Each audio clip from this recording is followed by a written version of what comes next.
அவரையும் அன்போடு கூட வாழ்த்தி வரவேற்கிறேன். கர்த்தர் நல்லவர், சேனைகளின் கர்த்தர். ஆமாம், நம்ம இன்றைய தினத்திலும் கூட இந்த ஓமைகளை குறித்து தியானிக்கும்படியாக அழைக்கப்படுகிறோம். கடந்த நாட்களிலே எத்தனை ஓமைகள் வேதத்தில் சொல்லப்பட்டிருக்கிறது, அது என்னென்ன நோக்கங்களோடு கூட கர்த்தர் ஓமைகளை பேசியிருக்கிறார் என்பதை குறித்து நம்ம தியானித்தோம். அந்த புதிய ஏற்பாட்டில் இருக்கிறதான மத்தேயு, மார்க்கு, லூக்கா, யோவான் ஆகிய 4 சுவிசேஷ புத்தகங்களிலும் 46 ஓமைகளை கர்த்தர் பேசியிருக்கிறார். பரலோகத்தில் இருக்கிற காரியங்களை, பரலோகத்தின் மறைபொருள்களை பூலோகத்தில் நடக்கிற காரியங்களோடு கூட ஒப்பிட்டு பேசுகிறது தான் ஓமை. ஹல்லேலூயா! இந்த ஓமைகளை தான் நம்ம தியானிக்க போகிறோம். அதில் முதலாவது ஓமையாய் இருக்கிறது உப்பும் வெளிச்சமும் என்கிற ஓமை குறித்து நம்ம தியானிக்க போகிறோம். அதில் இதை எத்தனை நாட்கள் வேண்டுமானாலும் நம்ம அதை பிரசங்கிக்க முடியும். ஏனென்றால் இந்த உப்பை குறித்தும் வெளிச்சத்தை குறித்தும் அவ்வளவு மறைபொருட்களை கர்த்தர் வைத்திருக்கிறார். உப்பும் வெளிச்சமும் மனிதனுடைய வாழ்க்கையில் அன்றாட வாழ்வில் தினந்தோறும் நம்ம சந்திக்கக்கூடிய ஒரு காரியம். உப்புன்றது யாராவது ஒரு நாளாவது உப்பை தொடாமல் இருக்கிறீங்களா? தினமும் உப்பை தொட்டு தான் ஆகணும். தினமும் எளிமையான முறையில், அதாவது படிப்பறிவில்லாத மக்கள், மீன் பிடிக்கிற மக்கள், வியாபாரம் பண்ணுகிற மக்கள் கூட்டத்தை பார்த்தவுடனே இயேசு கிறிஸ்து பிரசங்கம் பண்ண ஆரம்பிச்சிருவார். அப்படி இருக்கும் பொழுது எல்லா மக்களும் புரிந்து கொள்ளும்படியாக எளிமையாக அவருடைய பிரசங்கங்களை கர்த்தர் மக்களுக்கு பிரதிபலிக்கிறார். அது எப்படி என்றால், அவர்கள் பயன்படுத்தக்கூடிய பொருட்களுக்கும் அவர்கள் நன்றாக தினந்தோறும் உபயோகிக்கக்கூடிய பொருட்களை வைத்து கர்த்தர் அவர்களுக்கு எளிமையான முறையில் இந்த வார்த்தைகளை பேசுகிறது நம்ம பார்க்கிறோம். அதில் தினந்தோறும் நம்முடைய அன்றாட வாழ்க்கையில் நம்ம அதை பயன்படுத்தி கொண்டிருக்கிற உப்பை குறித்து முதலாவது தியானிப்போம். ஏன்னா உப்பு பற்றியும் பேச முடியும், வெளிச்சம் பற்றி பேச முடியும். அந்த ஓமைகளில் முதலாவது உப்பு குறித்ததான ஓமை. ஏற்கனவே உப்பை பற்றிதான ஒரு பிரசங்கத்தை நம்முடைய திருச்சபையில் நம்ம பிரசங்கிக்கு கேட்டிருக்கிறோம். ஆனாலும் இப்பொழுது இந்த ஓமையை நம்ம பேசுகிறபடியால் திரும்ப உங்களுக்கு அதை நான் நினைவுபடுத்துகிறேன். நீங்கள் பூமிக்கு உப்பாய் இருக்கிறீர்கள். மத்தேயு 5ஆம் அதிகாரம் 1, 2 வசனத்தை நம்ம வாசிப்போம்.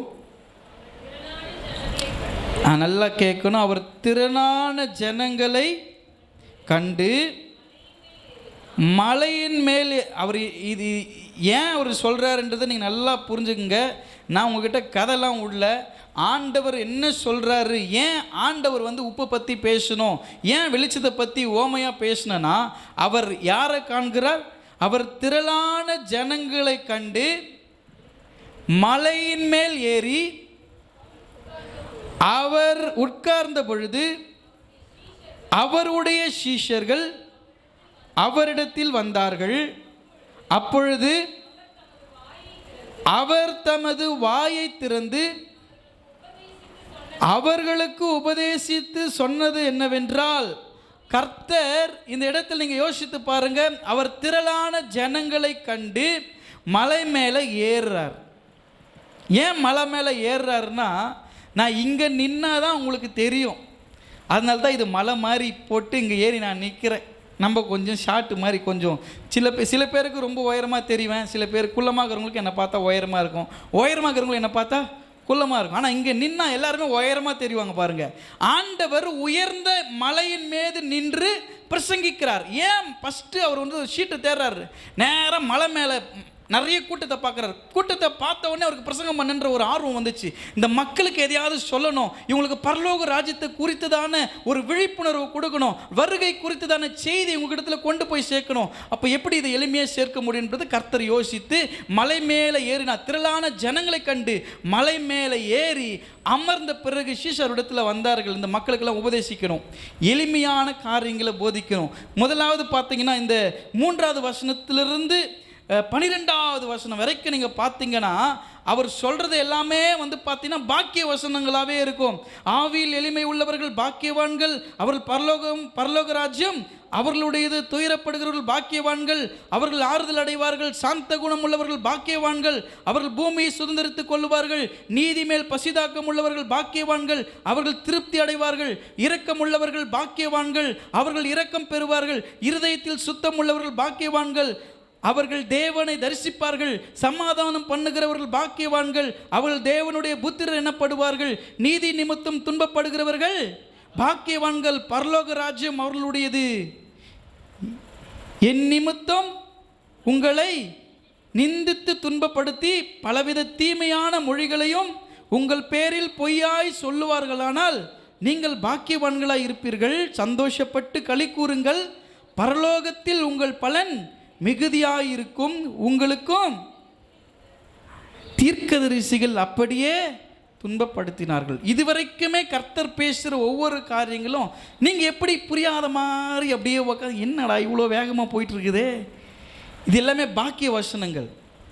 இதெல்லாம் படித்த அறிவாளிங்க ரொம்ப பிரம்மாண்டமாக அப்படியே உயரமாக வந்து உட்காடுறாங்க பார் சபையில். அவங்களுக்கு பார்த்து சொல்கிறார், இப்படியெல்லாம் தான் நீங்கள் பாக்கியவானாக இருக்க முடியும், இப்படி இருந்தால் நீங்கள் கடவுளை பார்க்க முடியும், இப்படி இருந்தால் கடவுள்கிட்ட இரக்கம் பெற முடியும், இப்படி இருந்தால் நீங்கள் பரலோகத்துக்கு போக முடியும். இதெல்லாம் சொல்லி பிறகு ரொம்ப படிப்பறிவில்லாத எளிமையான ஏழையான ஜனங்களை பார்த்து கர்த்தர் மனதுருகிறார். அவங்கள பார்த்து கர்த்தர் சொல்கிறாரு, எல்லாருக்கும் இந்த வசனங்கள் பொருந்தும், எல்லாருக்குமான பிரசங்கத்தை கர்த்தர் பண்ணிவிட்டு அப்புறம் சொல்கிறாரு, இதுக்கான ஒரு டெஃபினிஷன், இதுக்கான ஒரு விளக்கத்தை தான் கர்த்தருங்க கொடுக்குறாரு. இதெல்லாம் எப்படின்னா, நீங்கள் உலகத்துக்கு உப்பாயிருங்க. பாருங்கள், முதலாவது காரியம், நீங்கள் உலகத்துக்கு உப்பாயிருங்கள். உப்பானது சாரமற்று போனால் எதினாலே சாரமாக்கப்படும்? வெளியிலே கொட்டப்படுவதற்கும் மனுஷரால் மிதிக்கப்படுவதற்குமே ஒழிய ஒன்று வேறொன்றுக்கும் உதவாது.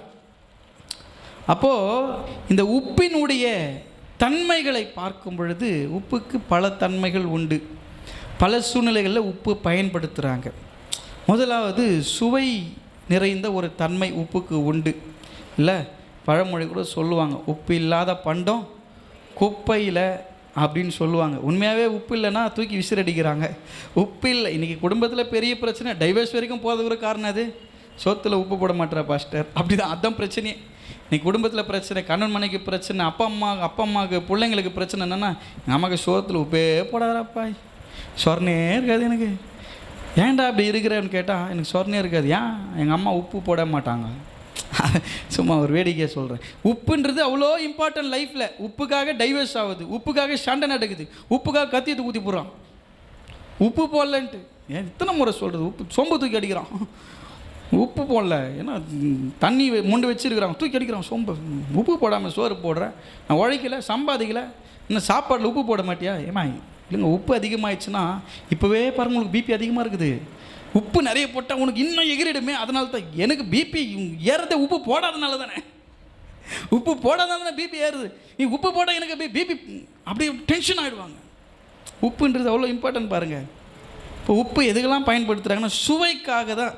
நம்ம வாழ்க்கையில் தினந்தோறும் நம்ம பயன்படுத்துகிற சாப்பாட்டில் உப்பு, குழம்புல உப்பு, எவ்வளோ வாசனையாக நீங்கள் குழம்பு செஞ்சாலும், எவ்வளோ வாசனையாக நீங்கள் பண்டங்களை செஞ்சாலுமே உப்பு துளி போடலன்னா அது என்ன ஆகிடும்? வேஸ்ட் ஆகிடும். இவ்வளோ கலந்துட்டு லாஸ்ட்டில் நல்லா கலக்கிட்டு கையில் கொஞ்சம் ஊற்றி நக்கி பார்ப்பாங்க, உப்புக்குதா? இதுதான் பிரச்சனையே.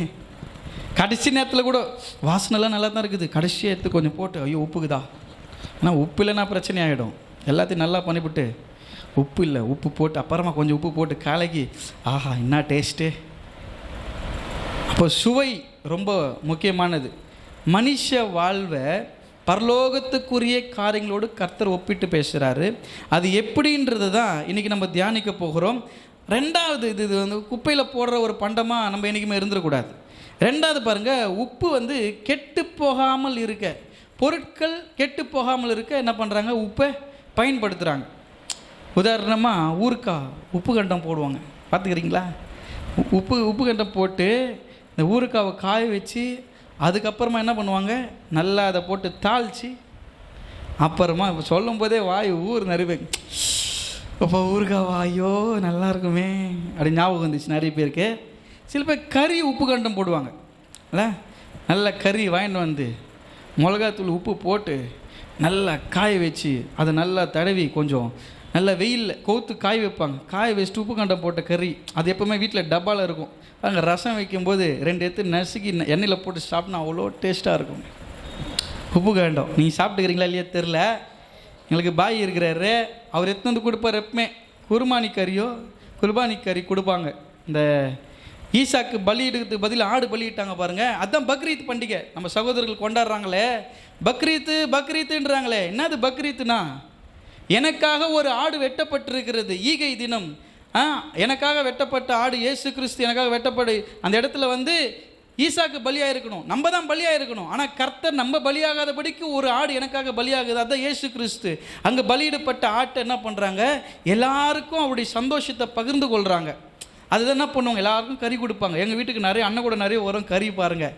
எங்கள் அம்மா என்ன பண்ணுவாங்க, நல்லா காய போட்டு 4 பசங்களை 4 பேருக்கு 4 டப்பாவில் போட்டு காய வச்சு குத்த அமைச்சிருவாங்க. வச்சு வாரங்க 1 வாரம் 2 வாரம் 3 வாரம் வந்தால் 2 அம்மா காலேஜுக்கு போயிட்டு வரதாங்களும் எடுத்து சுட்டு சாப்பிட்றது நசுக்கி போட்டு வாசனை எல்லாம் நல்லா. இப்போ சிஸ்டர் ஃபேன் வாங்கி கொடுத்துட்டுருக்குறாங்க, ஃபேன் போட்டுனா எல்லா வாசனையும் வெளியே போயிடும், தெரியவே தெரியாது. அந்த அளவுக்கு நம்ம பக்காவாக பண்ணுவோம் பாருங்கள். உப்பு கண்டோம், கறி கெட்டு போகாது. இன்னும் சொல்லப்போனால் நம்ம மனுஷ பாடி புதைக்கிறாங்க பாருங்கள், பொட்டியில் உப்பு போகிறதுக்கு மறக்கவே மாட்டாங்க. ஒரு மூட்டை எடுத்து வந்து போட்டுருப்பாங்க பாவிங்க, ஒரு மூட்டை உப்பை எடுத்து வந்து போட்டு உப்பு போடுப்பான்னு. அப்போ தான் ஒருத்தர் உப்பு வேகமாக போடுறாருங்க, எடுத்து இப்படி போடுறாரு. என்னடா இவருக்குள்ள வேகமாக சாப்பாட்டில் உப்பு போடாமல் சேர்த்து போயிட்டாயா? அதான் இப்போ நான் போடுற உப்பு என்ன வாங்கி உப்பு ஒல்லி போடுறாரு. பொண்டாட்டிக்கு அவ்வளோ உப்பு போடுறாரு, அவர் உப்பு போட்டுனே இருக்கிறாரு. ரொம்ப வேதனையாகி போச்சு. என்ன புரியுதுன்னா, உப்பு போடாமே இருந்தான், எல்லா உப்பும் அவளுக்கே போட்டேன். சிரிப்பு வந்துச்சு எல்லாருக்குண்ணா பாருங்க. உப்பு மனித உடல் கெட்டு போகாமல் இருக்க பதப்படுத்தும்படி. எவ்வளோ நாளைக்கு இந்த உடம்பு கெட்டு போகாமல் இருக்கும்? உப்பு ஓரளவுக்கு தான் மனுஷ உடம்பு வந்து உப்பு வந்து கெட்டு போகாமல் பார்த்துக்கும். கருவாடில் உப்பு இருக்கும், பார்த்துக்கிறீங்களா? உப்பு கருவாடு பார்த்துக்கிறீங்களா? அதுவும் நல்லா காய வச்சுருப்பாங்க. உப்பு இருக்கிற தன்மை இருக்குது பாருங்கள், ரொம்ப. அது அதே போல் இந்த எங்களுக்கு வந்து இந்த நம்ம ஏரியாவில் வந்து பார்த்திங்கன்னா நிறைய தோல் பதனிடுகிற கம்பெனிங்க நிறைய இருக்குது, தோல் ஷாப் நிறைய இருக்கும். அங்கே வந்து பார்த்திங்கன்னா வெளிநாட்டிலேருந்து வர தோலுங்க. என்னென்ன தோல் வரும்? ஆட்டுத்தோல், மாட்டுத்தோல், எருமாட்டுத்தோல், ஒட்டகத்தோல். இந்த தோலுங்களை என்ன பண்ணுவாங்க, அந்த தோல் கெட்டு போகாமல் இருக்க அந்த தோலில் இருக்கிற ரோமங்கள்லாம் கொட்டி போனால் என்ன பண்ணுவாங்கன்னா, உப்பு வாங்கி அதில் போட்டு அதை நல்லா பைண்ட் பண்ணி நல்லா கட்டி வச்சுருவாங்க. ஒரு 2 வாரத்துக்கு கட்டின பிறகு அதை எடுத்தாங்கன்னா நல்லா காஞ்சி போயிருக்கும். அதை வெயிலில் போட்டு அதுக்கப்புறமா அதுக்கு நிறைய ஒர்க் இருக்குது. அதுக்கப்புறம் தான் அது தோலாக அது நம்மளுக்கு வந்து பொருட்களாக கிடைக்கிது. பேக்காக கிடைக்கிது, ஷூவாக கிடைக்கிது, பெல்ட்டாக கிடைக்கிது, பர்ஸாக கிடைக்கிது. அப்போ தோல் கெட்டு போகாமல் இருக்கவும் என்ன பயன்படுத்துகிறாங்க? உப்பு பயன்படுத்துகிறாங்க. இப்போ உப்புன்றது எந்த அளவுக்கு ஒரு முக்கியத்துவம் வாய்ந்ததாக இருக்குது பாருங்கள். அதனால தான் ஆண்டவர் என்ன பண்ணுறாரு, இந்த மக்களுடைய வாழ்க்கையில் அனுதினமும் பயன்படுத்துகிறாங்க. நீங்கள் எதை பயன்படுத்துகிறீங்களோ இல்லையோ, ஆனால் என்ன பண்ணுவீங்க, கட்டாயம் உப்பை பயன்படுத்தி தான் ஆகணும். சொல்லுவாங்க, உப்பிட்டவரை உள்ளம் வர நினைக்கணும். ஒரு வேளை ஷோர் போட்டிருக்கிறாங்க, எப்படிங்க மறக்க முடியும்? அவங்க கையால் நான் சாப்பிட்ருக்கிறேன்ல, அதுதான் உப்பு நம்மளுக்கு உப்பு போடுறோன்னா உப்பு போடுறது கிடையாது. அவங்க கையில் சாப்பிட்ட ஒரு நன்றி, அதான் உப்பிட்டவரை உள்ள வர நினைக்கிறது. எங்கள் வீடு தானே மறந்து போடுறாங்களே. இப்போ தான் உப்பிட்டவரை வீடு வாசல் தாண்டி போய் எல்லாம் என்ன பண்ணுங்க, குறை சொல்லுங்க. இந்த காலம் மாறி போச்சு பாருங்கள். உப்பிட்டவரை உள்ள வரை நினைக்கிறது இல்லை, வெளியே கூட நினைக்க மாட்டுறாங்க. ஆகவே உப்புன்றது வந்து மனுஷ வாழ்வோடு கூட ரொம்ப இணைந்ததாக இருக்கிறதுனால மக்கள் எளிமையாய் புரிந்து கொள்ளும்படி கர்த்தர் என்ன பண்ணுறாரு, இந்த உப்பை வச்சே மக்களுக்கு அழகாக டீச் பண்ணுறாரு. அதுதான் இந்த மத்தேயு 5:13 படி 13 நம்ம வாசித்து பார்க்கும் பொழுது உப்பு வாசிப்போம். நீங்கள் பூமிக்கு உப்பா இருக்கிறீர்கள் என்பது எதை குறிக்கிறது என்றால், கிறிஸ்துவ வாழ்க்கையில நீங்கள் பூமிக்கு உப்பா இருக்கிறீர்கள் அப்படின்ற ஒரு காரியம் மனித வாழ்வை குறிக்கக்கூடியதாக இருக்கிறது. மனிதருடைய நற்சாட்சியை குறிக்கக்கூடியதாக இருக்கிறது. மனிதனுடைய ஆவி ஆத்மாவை குறிக்கக்கூடியதாக இருக்கிறதுனால தான் கர்த்தர் மனித வாழ்வையும் உப்பையும் ஒப்பிட்டு பேசுகிறார். அங்க இருக்கிற மனிதர்களுக்கு சொல்லுகிறார், நீங்கள் உலகத்துக்கு உப்பா இருக்கிறீங்க. நீங்க உலகத்துக்கு உப்பா இருக்கிறீங்கன்றது உங்களுடைய ஆவி ஆத்மாவும் உங்களுடைய சரீரமும் நற்சாட்சி பெற்றதாய் இந்த உலகத்தில் நீங்க உப்பா இருக்கிற வரைக்கும் தான் மதிக்கப்படுவீர்களோ. நீங்கள் உப்பு சாரமற்று போனால் வெளியிலே கொட்டப்படுவதற்கும் மனிதரால் மிதிக்கப்படுவதற்கும் வென்றி வேற ஒன்றுக்கும் உதவாது. ஆகவே கிறிஸ்துவ வாழ்க்கை என்பது நல்ல சாரமுள்ள உரப்புள்ள ஆளாக இருக்கணும். பக்கத்தில் கை குச்சு, நல்லா உரப்புள்ள ஆளாக இருங்க, சாரமற்று போகாதீங்க. கை கொடுங்கய்யா. சாரமற்று போகாதீங்க, நல்லா உரப்பா இருங்க, முறைப்பா இருக்காதீங்க. பாருங்க, நல்ல உரப்பா இருக்கணும். பாருங்க, ஆண்டவர் அதை விரும்புகிறாரு. என் பிள்ளைகள் உலகத்துக்கு உப்பா இருக்கிறாங்க. அப்போ நம்ம சாட்சி கெட்டு போகணும், நம்ம ஆத்மா கெட்டு போகணும், நம்முடைய ஜீவியம் கெட்டு போகணும், நம்முடைய சரீரத்தை நம்ம கெடுத்து கொள்வோம் என்றால் நம்ம சாரமற்றவர்களாய் மாறிப்போவோம். எப்பொழுது சாரமற்றவர்களாய் மாறுகிறோமோ அப்பொழுது எல்லாரும் நம்மை குறித்து பழித்து இழுத்து பேசவும் ஒப்பு கொடுக்கப்படுகிறோம். அப்போது நம்முடைய ஆவி ஆத்மா சரீரத்தை கர்த்தருக்குள்ளாக அர்ப்பணித்து சாட்சியாய் வாழும் பொழுது தான் இந்த உலகத்துக்கு நாம் உப்பாக இருக்க முடியும். இந்த சுவிசேஷத்தை 3 பேர் தங்களுடைய புத்தகங்களில் பதிவு செய்திருக்கிறாங்க. யார் யார் பண்ணியிருக்கிறாங்கன்னா, மார்க்கு பண்ணியிருக்கிறாரு, லூக்கா பண்ணியிருக்கிறாரு, மத்தேயு பண்ணியிருக்கிறார். 3 பேரும் பதிவு பண்ணுறாங்க. அவரோடு கூட இருக்கிற சீஷர்கள் எப்பொழுதும் நீங்கள் எப்படி ஒரு குறிப்பேடு வைத்து குறித்து கொண்டிருக்கிறீர்களோ அதே போல் அவரோடு கூட இருந்த சீஷர்கள் ஆண்டுடைய வாயிலிருந்து வருகிற வார்த்தைகளை குறிப்பெடுக்கிறவர்களாக இருந்தார்கள்.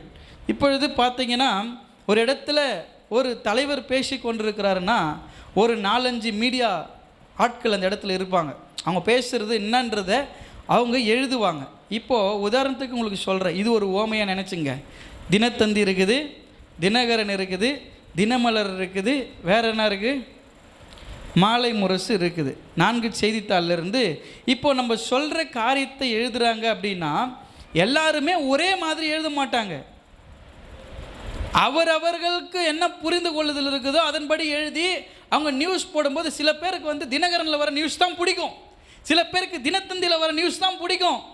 அவங்க உண்மை தான்ப்பா எழுதுவான், கரெக்டாக எழுதுவான்ப்பா அப்படின்றது ஒவ்வொரு பத்திரிக்கைக்கும் ஒவ்வொரு நற்பெயர் உண்டு. அவங்க சாட்சியை காத்து கொள்வதில் தான் அதனுடைய விலைவாசியும் அதனுடைய ஓட்டமும் இருக்கும். அதே போல தான் இங்கே மத்தேயு, மார்க்கு, லூக்கா இவங்க 3 பேருமே என்ன பண்ணுறாங்க, ஒன்றிணைந்து ஆண்டவர் பேசுகிற வார்த்தைகளை குறிப்பெடுக்கிறாங்க. அப்போ குறிப்பெடுக்கும் பொழுது இதில் மத்தேயு மட்டும்தான் என்ன சொல்கிறாருன்னா, மனுஷ வாழ்வோடு கூட நற்சாட்சியோடு கூட ஒப்பிட்டு இந்த உப்பை குறிப்பிடுகிறார். மார்க்கும் லூக்காவும் வேறு விஷயத்தை சொல்கிறாங்க. உப்பை வச்சு தான், உப்பு தான், ஆனால் வேறு வார்த்தைகளோடு கூட அது ஒப்பிடப்படுகிறது. அதை குறித்து அடுத்த வாரங்களில் உங்களுக்கு ஆண்டவர் பேசுவார். இந்த வாரத்தில் இந்த மத்தேயு என்ன சொல்கிறாருன்னா, நம்முடைய ஆவி ஆத்மா சரீரம் ரொம்ப முக்கியம். அல்லேலூயா. இது 3மே இருந்தால் தான் நான் மனுஷன், இல்லைங்களா? ஆவியும் ஆத்மாவும் சரீரம், இது 3ம் இணைந்தது தான் மனிதனாக இருக்க முடியும்.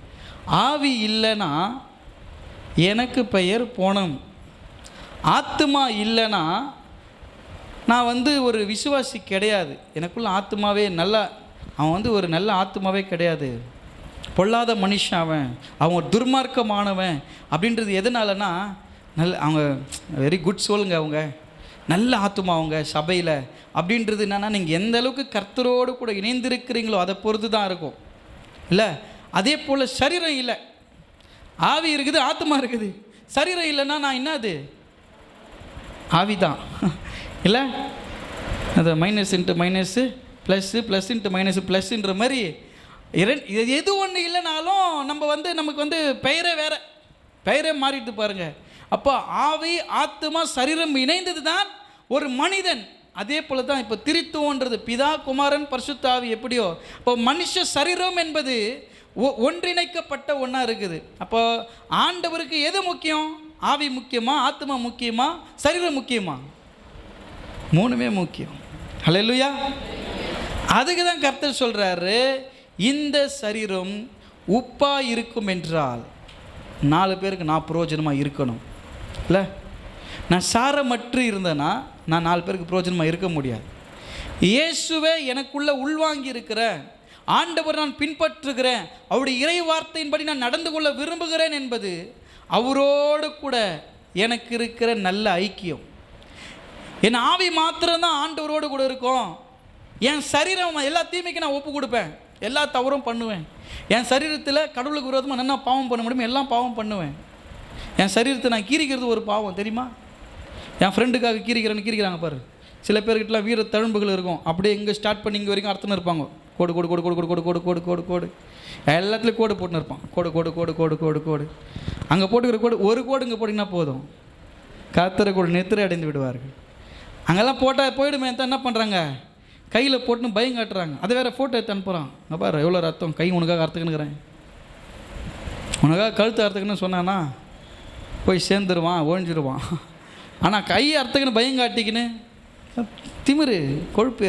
அப்போ இந்த சரீரத்தை குறித்து கர்த்தருக்கு நான் கணக்கு ஒப்பு வைக்கணும்.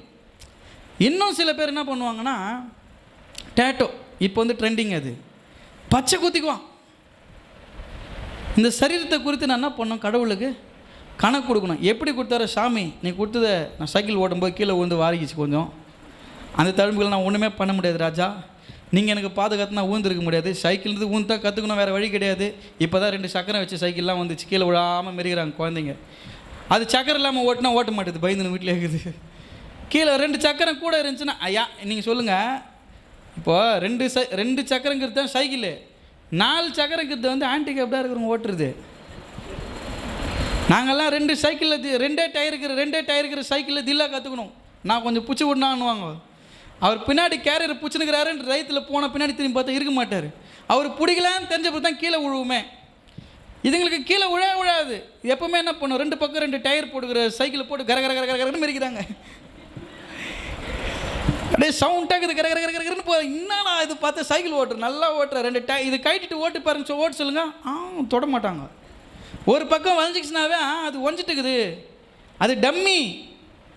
2 டயரில் கற்றுக்கத்தான் விஷயம். அது கற்றுக்கிறதுக்கு இந்த காலத்து பிள்ளைங்களுக்கு தைரியத்தை நம்ம கொடுக்கல. ஏன்னா டெக்னாலஜி வளர பாருங்கள், நம்ம ஊழ்ந்து வாரத்துக்கெல்லாம் கொஞ்சம் வசதி இல்லாமல் போச்சு.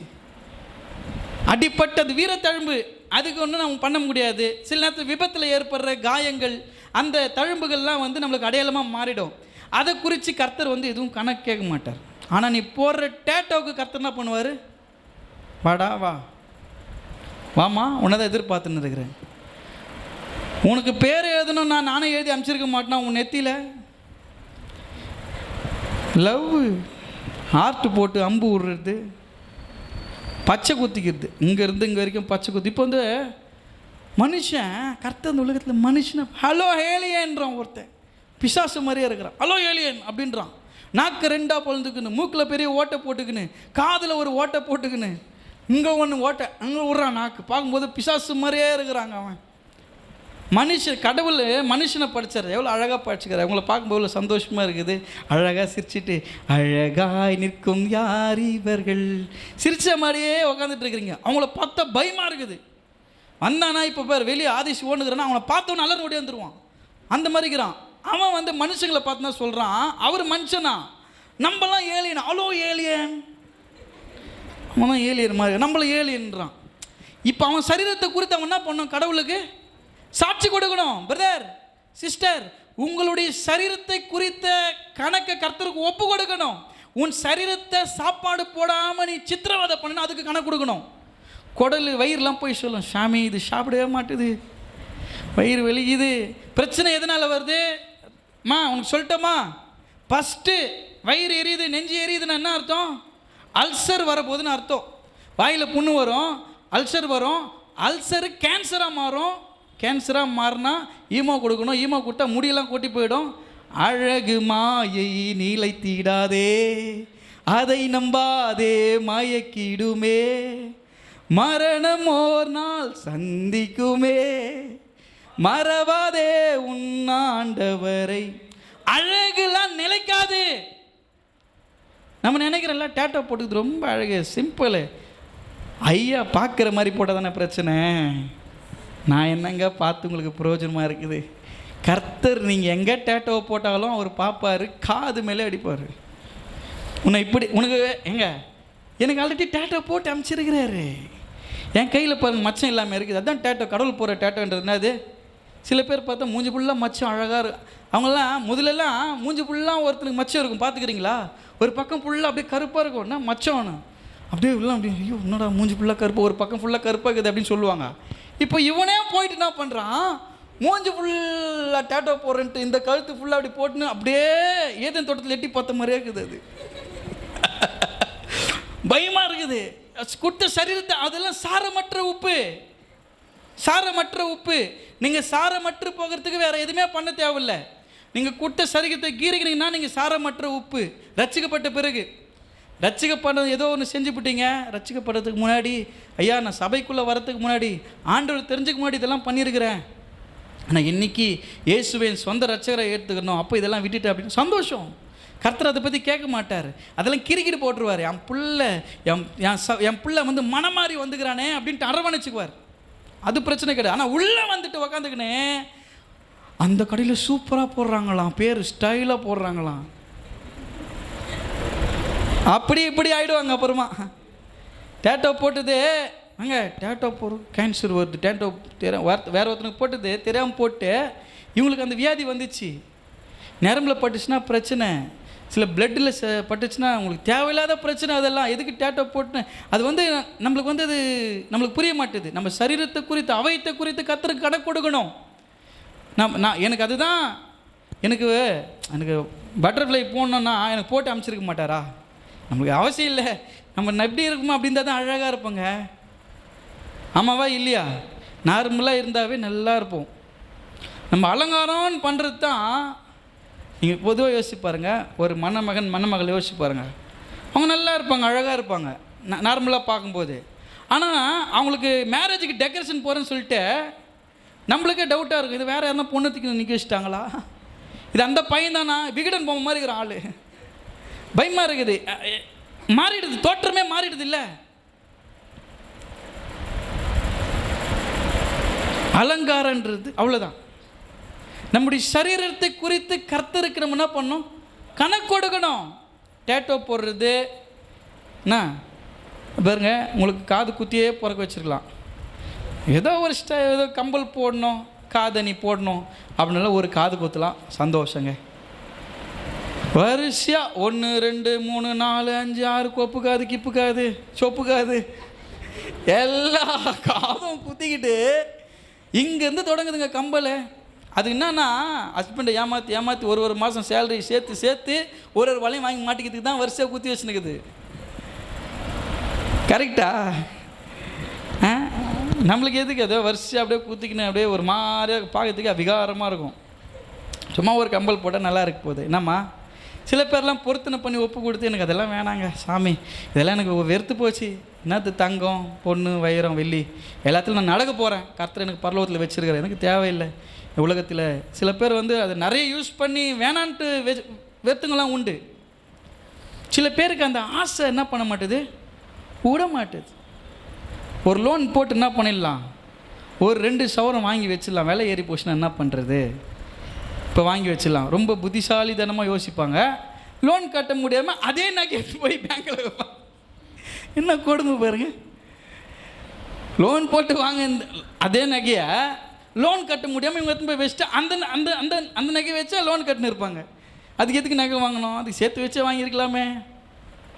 சேர்த்து வைக்க முடியல தானே பிரதர் இப்படி வாங்குகிறோம். அப்படியும் அது வீட்டில் இருக்குதா, அப்போ கூட அது வீட்டில் இல்லை, பேங்க்கில் தான் இருக்குது. இந்த சரீரத்துக்கு கர்த்தர் அவ்வளோ முக்கியத்துவத்தை கொடுக்குறாரு. அப்போ சாப்பிடாமல் இருக்கிறது பாவம். தங்கச்சிங்களா தம்பிங்களா, நம்ம டயட் இருக்கிறோம், ரொம்ப சந்தோஷம். நீங்கள் சாப்பிட்லாம், அளவோடு சாப்பிட்லாம், ரொம்ப சந்தோஷம். ஆனால் தினமும் நீங்கள் ஸ்கூலுக்கு சாப்பிடாம போகிறீங்க, தினமும் கல்லூரிக்கு சாப்பிடாம போகிறீங்கன்னா நிச்சயமாக உங்கள் வயிறு கர்த்தருக்கு கணக்கு கொடுக்கும். சாப்பிடவே மாட்டுது சாமி, பட்னி போட்டு சாவடிக்குது, அப்புறம் கிர்ன்னு ஊந்துச்சு, மயக்கம் வருதுன்னா வராதா? அப்படின்னா மயக்கம் வரும், எல்லாமே வருங்க. எப்படி ஹெல்த்தியாக இருக்க முடியும்? ரத்த ஓட்டம் நம்ம அவைங்கள் அது மிஷின் தானுங்க. நம்ம சரீரத்துக்குள்ளே எல்லாமே இருக்கிறது எல்லாமே என்னது, கர்த்தர் ரன் பண்ணின்னு இருக்குது, அதெல்லாம் ஓடிட்டு இருக்குது. பிளட் சர்க்குலேஷன் ஆகணும், கிட்னி ஃபங்க்ஷன் ஆகணும், தண்ணி குடிச்ச உடனே அந்த யூரின் பிளட்டரில் வந்து நிற்குது தண்ணி, அவ்வளோ சீக்கிரமாக அது என்ன பண்ணுது, அதில் இருக்கிற வந்து ரத்தத்துக்கு தேவையான எல்லாத்தையும் அனுப்பிட்டு யூரினாக மாறி வந்துடுது தண்ணி குடிக்கிற கொஞ்ச நேரத்தில். இப்போ தண்ணியில் இருக்கிற சத்து தண்ணி குடிக்கிறது கிடையாது, சாப்பாடு ஒழுங்காக சாப்பிட்றது கிடையாதுன்றது ஒரு பெரிய பாவம். நீ உலகத்துக்கு உப்பாக இருக்க முடியாது, நீ சாரமற்ற உப்பு. யாரெல்லாம் ஒழுங்காக சாப்பிடல, நீ சாரமற்ற உப்பு பண்ணக்கூடாது. நீ சாரமற்ற உப்புனா நீ எல்லாத்தையும் பண்ணலாம். இது எதுக்கு? சரீரத்துக்கு. ரெண்டாவது ஆவி. ஆவியில் அனலாக இருங்கள் வேதம் சொல்லுது.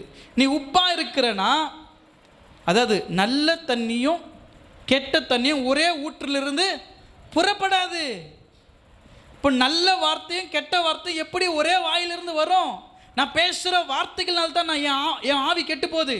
நான் கேட்குற கெட்ட கெட்ட வார்த்தைகள், கெட்ட கெட்ட கதைகள், கெட்ட கெட்ட மனுஷர்களுடைய பேச்சினால தான் என் ஆத்துமா, என் ஆவி கெட்டு போகுது, என் ஜீவியம் கெட்டு போகுது. அப்படின்னா சங்கீதம் 1:1 தான், துர்மார்க்கருடைய ஆலோசனை நடவாமல், பாவியுடைய வழியில் இல்லாமல், பரியாசக்காரன் உட்கார இடத்துல உட்காராம வந்துட்டேன்னா என் சரீரம், என் ஆத்துமா, என் ஆவி உப்பாக இருக்கும். அல்லேலூயா. இல்லைன்னா சாரமற்ற உப்பு தான். நீங்கள் சாரமற்றுள்ளாய் இருக்க விரும்புகிறீர்களா? இல்லை சாரமற்றுள்ளாய் ஆத்துமாவை குறித்தும் கர்த்தர் சொல்லுகிறார். ஆத்துமாவும் எப்படி உப்பாக இருக்கணும்னா நம்ம கர்த்தரோடு கூட இருக்கணும். ஆண்டவர் உங்களை சொல்கிறார், நீங்கள் உலகத்துக்கு உப்பாக இருக்கிறீங்க. மக்கள் எளிமையாக புரிஞ்சுக்கிற அளவுக்கு அவங்க தினந்தோறும் பயன்படுத்துகிற பரலோகத்தின் ரகசியத்தை சொல்கிறார். இப்படிலாம் செஞ்சால் தான் பரலோகத்துக்கு நீ போக முடியும். நம்ம ஈஸியாக நினச்சிடல, கிறிஸ்துவன்றது ஞானஸ்நானம் எடுத்துட்டு திருவிருந்தெத்தா முடிஞ்சு போச்சு. அப்படி கிடையாது. தப்பு கணக்கு போடாத சொல்லுவாங்களே, போடா போடா புண்ணாக்கு போடாதீங்க. தப்பு கணக்கு போட்டு உட்காந்து சர்ச்சு உள்ள வந்துட்டு நம்பண்ணா அதெல்லாம் ஒன்றும் இல்லை, கம்யூனி நெத்தா முடிஞ்சு போச்சு, ஞானஸ்நானத்தான் முடிஞ்சு போச்சு. அப்படிலாம் கிடையாது. ஒவ்வொரு அவயங்கள் குறித்தும், என் ஆவி குறித்தும், என் ஆத்மா குறித்தும் என் அப்பனுக்கு கணக்கு கொடுக்கணும். அவர் வரும்பொழுது, ஆண்டவரே நீர் கொடுத்த பிரகாரமாய் அதாவது ஆண்டவர் சொல்கிறேன் பாருங்க, கர்த்தர் கொடுத்தார், கர்த்தர் எடுத்தார், கர்த்தருடைய நாமத்துக்கு ஸ்தோத்திரம் அப்படின்னு சொல்கிற தகுதி யாருக்கு தெரியுமா இருக்குது? அவர் எப்படி கொடுத்தாரோ அதேபடி இந்த சரீரன்றதே சொல்லுவாங்க. இது வாடகை வீடு மாதிரி சார். இந்த சரீரம் என்னது? வாடகை வீடு. நல்லா ட்ரெஸ்ஸு போட்டுக்கலாம், அழகழகாக போட்டு நம்ம முடியெல்லாம் வெட்டிக்கலாம், கிராப் வெட்டிக்கலாம், முடி விட்டுக்கலாம், மீசை வச்சுக்கலாம், எடுக்கலாம், ஃபுல் ஷேவ் பண்ணலாம், என்ன வேணால் பண்ணலாம். ஆனால் கொஞ்ச நாளுக்கு தான் இது சரீரம் எனக்கு. அதுக்கப்புறம் நான் என்ன பண்ணுவேன்? சரீரம் மண்ணிலிருந்து எடுத்ததுனால மண்ணுக்கு போயிடும். ஆவியும் ஆத்மாவும் தேவன் கொடுத்ததுனால அது தேவனிடத்தில் போயிடும். அவர் வரும்போது எழுந்துக்கும் போது அவர் எப்படி கொடுத்தாரு அதே போல் அந்த சரீரம் இருக்கணும். நம்ம என்னென்ன பண்ணுறோமோ நம்ம சரீரத்தை, அது எல்லாத்துக்குமே கர்த்தருக்கு கணக்கு கொடுக்கணும். ஆகவே இந்த மத்தேயு என்ன சொல்கிறார் என்றால், உப்பு என்பது நம்முடைய ஆவி ஆத்மா சரீரத்தை குறிக்கக்கூடியதாக இருக்கிறது. ஆகவே உங்கள் வாழ்நாள் முழுவதும் உங்களுடைய சரீரத்தை கர்த்தருக்கென்று அர்ப்பணித்து, உங்களுடைய ஆவியை கர்த்தருக்கென்று அர்ப்பணித்து, உங்களுடைய ஆத்மாவை கர்த்தருக்கென்று அர்ப்பணித்து நற்சாட்சி உள்ளவர்களாய் வாழ்ந்தால் உலகத்துக்கு நீங்கள் உப்பாக இருப்பீர்கள். இல்லை என்றால் சாரமற்ற உப்பாக வீதியில் கொட்டப்படுவதற்கும் மனிதர்களால் மிதிப்படுவதற்குமே ஒழிய வேறு ஒன்றுக்கும் உதவ மாட்டோம். நீங்கள் சாரமுள்ள உப்பாக இருக்க வேண்டும் என்று ஆண்டவருக்குள் அதிகமாக விசுவாசிக்கிறேன். சாரமுள்ள உப்புகள் எல்லாம் அல்லேலூயா நிறைய பேர் இருக்கிறாங்க. சில பேர் சாரமற்றவர்களாகவே இருக்கிறார்கள்.